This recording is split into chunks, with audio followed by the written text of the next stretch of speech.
Let's have some fun with E6 Qque. So, we've got a simple hyper carry setup of Bronya, Tingyun, and Pela. We are going to use Qingque's technique here. Usually you'd want to save it, that way you can stack techniques, but we're trying to dump all the cards, things, tiles early. There we go. So we'll just basic and then immediately ult. That way we get that action advance of Dance Dance Dance and Bronya's talent. So we'll apply Benediction. We will strip the revive of the side one. Now it's unfortunate we actually didn't get the 4 of a kind, so we couldn't dump our tiles, but hopefully we get enough damage in the final cycle, or in the final part of the cycle rather. So we'll just basic attack. We will boost up Qque and we will enhance once. Now that was beautiful. We got a Orki, whatever the fuck Orki. Anyways, we will ult. Beautiful. And then we will ult with Qque, because then I believe Belobog will last 2 turns after this turn. Right? I think if we use the ult and then it does that little animation thing, it'll use up that buffer turn that we get in that enhanced state. Although I could be wrong, so please correct me if I'm wrong, because I don't want to spread anything that's incorrect. Anyway, beautiful. 156, 89, dead. First part of the wave is gone. Now we'll go on to the second part, right? We'll just basic to get up Tingyun's ult here. Okay. Yeah, and then we'll just basic again, and then immediately... Actually, no.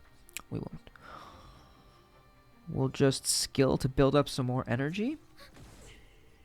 And then we will enhance. See if we can get 4 of a kind early. Beautiful. And we got another Orc. Yeah, that's pretty rare, actually. Okay. And then, since we got 4 of a kind, we'll boost her up. And then we will smack against this decaying shadow. No. Okay, good. Some damage, not a ton of damage, but it's really good that we got to dump all those tiles. Actually, yeah, we'll just basic again. Yeah, that'll be enough energy, and then Tingyun should recover post imprisonment. And then we're going to have to apply Benediction again, because Qque is going to lose it after she goes for Bronya's next turn. Now I'm thinking, we could play it risky and we could skill to boost up Qque's ult. But I'm thinking let's just play it safe, right? Let's just ult, let's get 4 of a kind, and then we'll just dump all the skill points with Bronya. Which gives her the next turn, because if for some reason we get stuck without 4 of a kind, then the run's just over and we can't do it, right? Okay, so now let's just use all 4. Hopefully we don't get it now. Beautiful, now we get it now. Oh, please, please, please, please, yes! Let's go!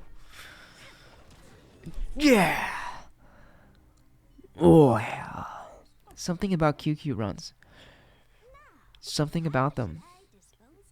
They feel different. They feel different. Anyway, let's hop on over into some of these builds. So for Qque, she is 60 over 180. That took some time to get. I can get a little bit higher crit rate, but not with attack boots. That's with my speed boots. And with the attack boots, I am at 98 speed, right? I have 0 speed substats, but it does seem to do some pretty good damage.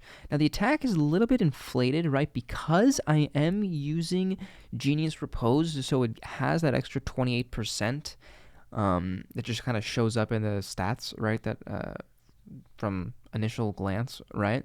But I do like this better than Seriousness of Breakfast. I ran Seriousness of Breakfast before, and it did do pretty similar damage, but this one just did a little bit more. I like it more. But honestly, it was pretty much the same thing, so honestly, it doesn't make a difference. Now for the traces, she's almost maxed out. Just those two are kind of like marginal differences, especially because those are like the 12th level, you know, not even the 10th level. So she is on the quantum set, of course. She is on Sal Soto because, well, she can't even hit the 70%, right? So the 50% is easier to hit with the follow up and the ultimate damage increase, which she can take advantage of both. And she is E6. Wonderful. So let's go on over into Bronya. Bronya is 149 speed. I was running her a little bit slower and faster, but this one is just right for this particular run for me to make it so I can get QQ to go before Bronya once at the very end, and then also for Bronya to go 3 times in the first cycle, going basic skill. Uh, Perfect. And she doesn't have too much crit damage because of that. I kind of had to. I don't have very good crit damage and speed ratio, things right now. Anyway, so she is on Past in the Future, S5. Now, interestingly enough, you do get 2 extra % damage compared to Bronya's Lightcone, but Bronya's Lightcone is so much better. Once I get Bronya's Lightcone on this account, I'm going to instantly be switching, but it does technically make it a completely 4-star Lightcone account. Or clear, or zero cycle because of this Past in the Future. But everybody, once you get 600, make sure you get that Bronya Lightcone. Anyways, so let's go on into the traces. Bronya, beautiful. Yeah, okay. Just nothing too serious. Okay, Tingyun 144. She's on Dance Dance Dance. Only 18% because of S2, but you make it work with more speed, right? Traces, I'll get those a little bit higher. Now that Messenger is extremely important. That 12% that you get is extremely important, especially when you use it. For example, I use it on QQ's turn at the very end, and when you do that, QQ actually had that speed buff longer than every single person. So she actually was able to climb specifically in front of Bronya, and that's only possible because I used Messenger on QQ's turn. Right, okay. Anyways. Eidolons, she is E2. Some other runs I use my E6 one, but this is E2, so it doesn't even, could be a lot better. Could get a lot of improvements, but honestly, so broken. Tingyun at E2 is all you need. E0 is all you need. Pela, okay. 133, she is above 133.4. And she is on Resolution. I like this one so much better than the Silver Wolf one. And you can't get the ult up with a basic attack to start with, but I find that sometimes the shred actually is nice. And with the A6 trace, sometimes you do end up actually being able to take advantage of that 20% damage bonus. But if you can't take advantage of that 20% damage bonus, at least you get this extra 13%, minimum 12, maximum 15, right?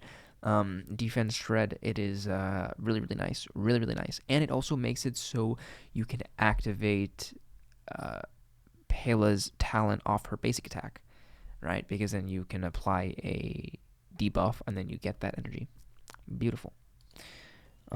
Traces, nothing special. And then just some simple speed and bulk. Everybody's on Keel too, of course. So that way just to get that extra 30%.